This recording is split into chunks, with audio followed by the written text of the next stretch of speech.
When I was younger, I grew up in New Mexico and have visited Bandelier National Monument several times throughout my life. So, how is it that I didn't know that I had been passing by another large ancient site this entire time? That question kept plaguing me as I made the drive to finally visit that site. Growing up, my family and I rarely traveled anywhere, never really exploring our surroundings. Now that I am older, I have come to find that there are many hidden treasures to see, not only locally to me, but even in places that are not too far from me. That is what made me want to start this channel, to explore my surroundings and encourage others to do the same.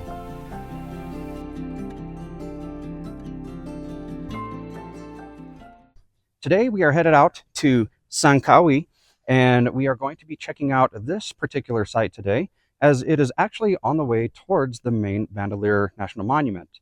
So let's get to tracking. This trail is a loop trail that is 1.5 miles long. There are a couple of areas that require you to use a ladder, and there are some areas that are close to the cliff edge, so you want to be careful. The paths we're walking today were created centuries ago by the Sankawi ancestral people who traveled from the mesa tops to their farms in the canyons below. The trails also connected to other villages in the surrounding area, and some of these trails have been worn into the rock between 8 to 24 inches. Look what we got here.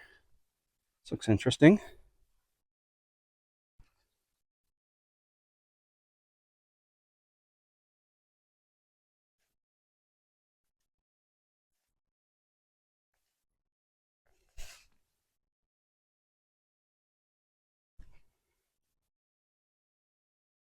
Trail continues this way. As we make our journey following the trail, we continue to be fascinated with the paths that they have carved out, as well as the amazing views that they had.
So here we are at Sankawe Village, and if you noticed from the signs earlier, they did close this area off to foot traffic due to basically people taking artifacts.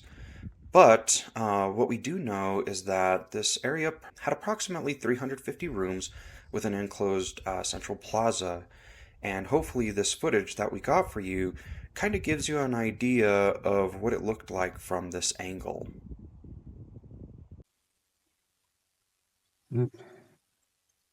Nice looking rock.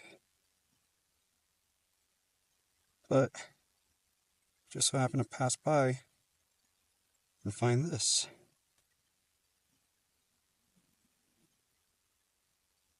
Looks like the top.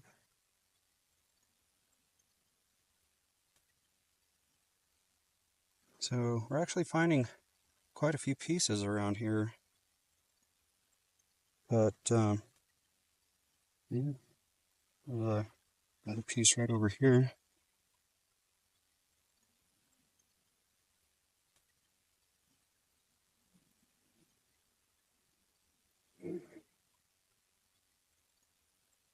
So it's pretty neat. I just so happened to look off and see these. All right, well, let's keep trekking. Well, I was trying to continue on and just so happened to look over and find this piece. Look at that. Wow. That is crazy. It's like it goes like this. That's top right there, going towards the bottom right there. Wow. There's actually a few pieces right here.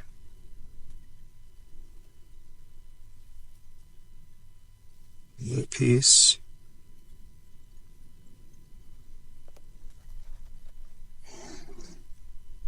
Another piece. If we can see.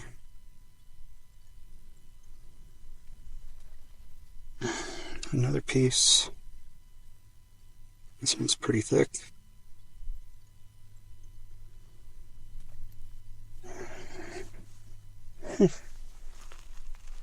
There's quite a few small pieces over here too. But that is an awesome find. As I continued to follow the trail towards the other part of the site, I envisioned and wondered what life would have been like here. What drove them to choose this particular spot to inhabit? What did everyday life look like here? Did they enjoy the views like I did? Whatever those answers may be, I'm sure it was a fascinating community. I just wanted to show you folks real quick just how light these rocks are. So, as we had talked about in our previous video about Bandelier, is that they built their Pueblo-style homes in this particular area with the rocks. And so I just wanted to show you real quick just how light these rocks are. So, as you can see, I'm just lifting it up with one hand. I'm able to move it around and things like that. So, that basically shows you just how easy it is for them to be able to shape these into basically bricks and be able to lay them on top of each other in order to be able to make those Pueblo style homes using rocks instead of typical adobe.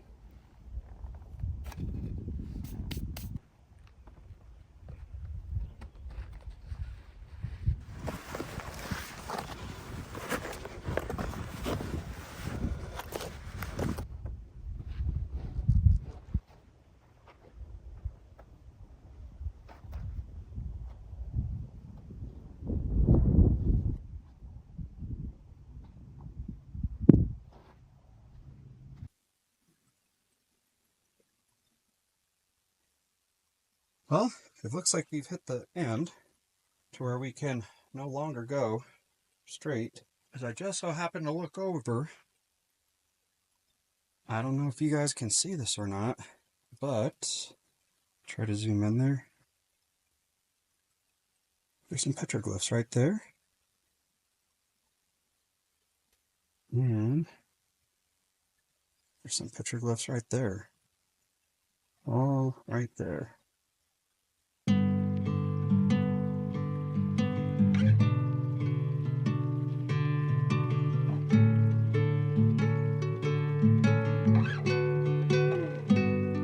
At this point, we figured that we would be heading towards the Talus Pueblo style dwellings. We did see a few cave-8s, but we did not know that the Talus Pueblo style dwellings were actually where the trail was closed off by the ladder.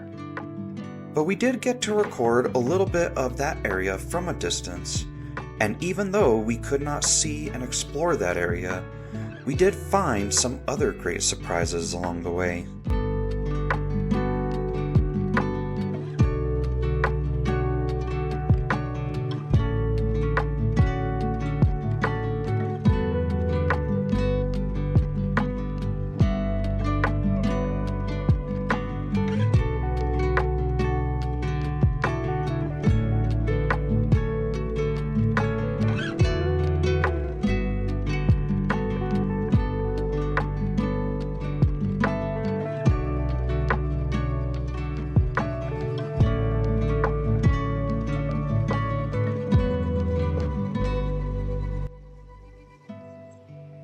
I was walking through and I found some petroglyphs on this rock. And then as I continue to look, I don't know if you can see that, but there are petroglyphs along this wall. So let's go check them out.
What have we got here?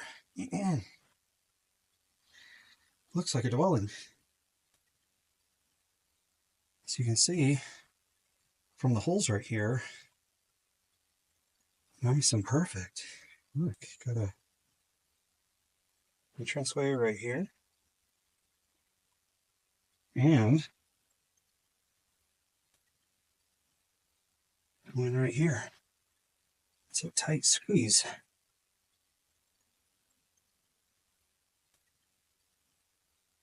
Very small.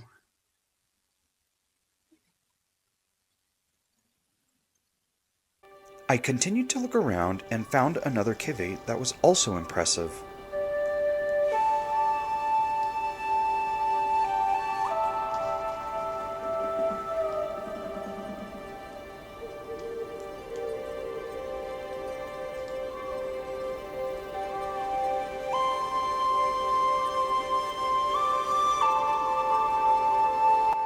The heat was starting to get to me, so I stopped inside the first cavate to get some shade and to enjoy the nice cool breeze that was coming in. I wasn't in the cavate for very long when I heard a familiar sound. A sound that I was not expecting to hear on this particular day. Then, it started to make sense to me why the wind was so cool when it wasn't earlier in the day. There was a storm coming in, and it was coming in fast. So I grabbed my things and started to head back towards the parking lot.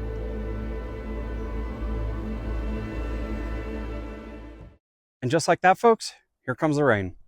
I actually checked the weather multiple times before coming out here, and it had nothing on the radar for rain today. It actually said that it was supposed to be raining starting tomorrow and lasting throughout the entire week. I'm sorry that we weren't able to bring you more because of some of the sections being closed down, but we did get to see some stuff and experience a few things that were over here. And we have actually reached the end of the road on our trip anyways. So we are going to head on out. And until next time, keep on trekking.